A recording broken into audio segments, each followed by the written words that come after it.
কথা ধারাবাহিকের আজকের পর্বে দেখা যায় আসবটি নিয়ে কথা বিয়ের মণ্ডপ পর্যন্ত চলে এসেছে। তারা করেছে বিয়ের কনে ও অগ্নিভোগে।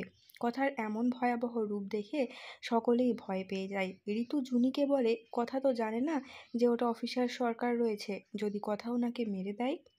কথা চিৎকার করে বলে, আপনি চলে এলেন বিয়ের মণ্ডপ পর্যন্ত, চলে এলেন আপনি বিয়েটা করার জন্য?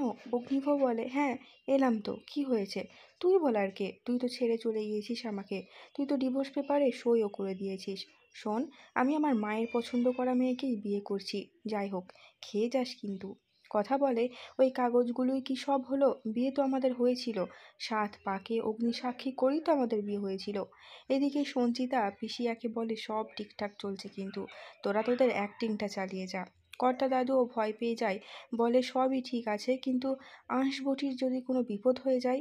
আঁশবটির জন্য সকলেই ভয় পেয়ে আছে। অগ্নিভ বলে, আরে ওই কী সব পাতা আছে না, ওগুলো সব নিয়ে এসো, কথার মাথায় লাগাও, ওর মাথার সব কটা তার কেটে গেছে। জুনি ও ঋতু বলে ওঠে, হ্যাঁ ঘৃতকুমারীর রস। অগ্নিভ বলে, বুঝলি কথা, তুই তোর মাথায় ওই সব লাগা, তুই তো সারাক্ষণ আমাকে ওইসব পাতার রস খাওয়াতিস, তুই কর এখন।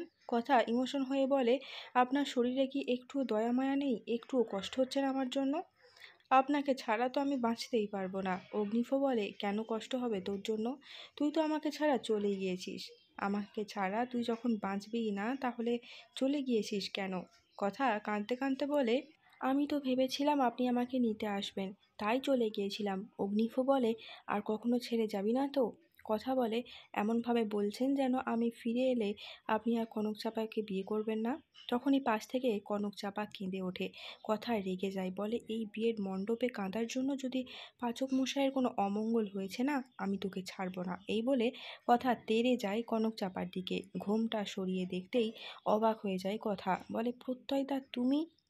এদের এমন কাণ্ডকারখানা দেখে বাড়ির সকলেই খুব মজা পায়। প্যাটি বলে, হ্যাঁ কথা, আমি। চিনতে পেরেছো আমাকে? আমি এইসব একদম করতে চাইনি, বিশ্বাস করো, আমাকে জোর করে করানো হয়েছে। আমাকে কেউ একটু জল দেবে, গলাটা একদম শুকিয়ে গেছে। ঋতু এসে প্রত্যয়কে জল দেয়। প্রত্যয় বলে, কথা যখন বটি নিয়ে আমার দিকে তেড়ে আসছিল, আমি তো ভাবলাম আমি বোধহয় আজকেই শেষ। কথা এসব কাণ্ড কারখানা দেখে খুবই কনফিউজ হয়ে যায়, বারবার জিজ্ঞেস করতে থাকে, এখানে কি হচ্ছে, কেউ একটু আমাকে বোঝাবে? সঞ্চিতা বলে, আমি বুঝিয়ে বলছি তোমাকে।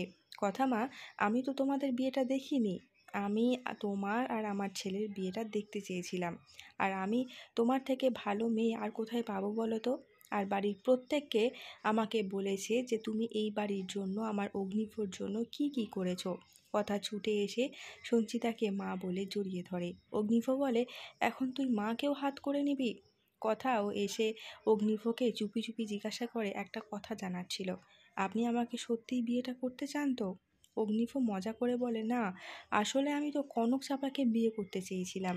তারপর বলে, আমার তোকে পছন্দ, আমার মায়ের তোকে পছন্দ, তাই না হয় সারা জীবন ফুল আর পাতার রস খেয়ে কাটিয়ে দেব। কর্তা দাদু ও কর্তা দিদা এগিয়ে এসে বলে, কথা মা, তুমি কিছু মনে করো না। আরে তুমি ভাবলে কি করে তোমাকে ছাড়া এই গুহ পরিবার চলবে? তুমি ছাড়া তো এই পরিবারটা অচল। কথা মা, যাও যাও, রেডি হয়ে এসো, পালের গোদাটা যাই বলুক না কেন, সেও তোমাকে ছাড়া থাকতে পারবে না। এরপর অগ্নিভ কথাকে বলে, জলদি করে তৈরি হয়ে আয়, আমি তোকে কনের সাজে দেখতে চাই। এখানে কথাকে খুব সুন্দর করে সকলেই সাজিয়ে দিচ্ছে। পুরনো দিনের কথা ভাবতে ভাবতে কথা কেঁদে ফেলে। জুনিকে বলে, আমি যে কত ভালো আছি, এটা যদি মামা একবার দেখতো তাহলে খুব খুশি হতো। সঞ্চিতা বলে, তোমার মামা নিশ্চয়ই তোমাকে দেখছে আর তোমাকে প্রাণ ভরে আশীর্বাদ করছে। নাও, আর কান্নাকাটি করে সাজগোজ নষ্ট করতে হবে না, ওদিকে আমার ছেলেটা যে অপেক্ষা করছে, তাড়াতাড়ি করো। কথাকে এবার বিয়ের মণ্ডপে নিয়ে আসা হয়। অধীর আগ্রহে অপেক্ষা করছে অগ্নিভ। শুরু হবে শুভ দৃষ্টি। আগামী পর্বে দেখা যায় অগ্নিকে সাক্ষী রেখে 7 পাকে ঘুরে সিঁদুর দান করে সম্পূর্ণ হয় অগ্নিভ আর কথার বিয়েটা। আর এখানেই শেষ হয় আজকের পর্বটি। যদি এমনই বিভিন্ন ধারাবাহিকের আপডেট সবার আগে জানতে চান, তাহলে চ্যানেলটিকে সাবস্ক্রাইব করে সঙ্গে থাকুন। দেখা হচ্ছে খুব শীঘ্র নতুন কোনো একটা ভিডিওর সঙ্গে।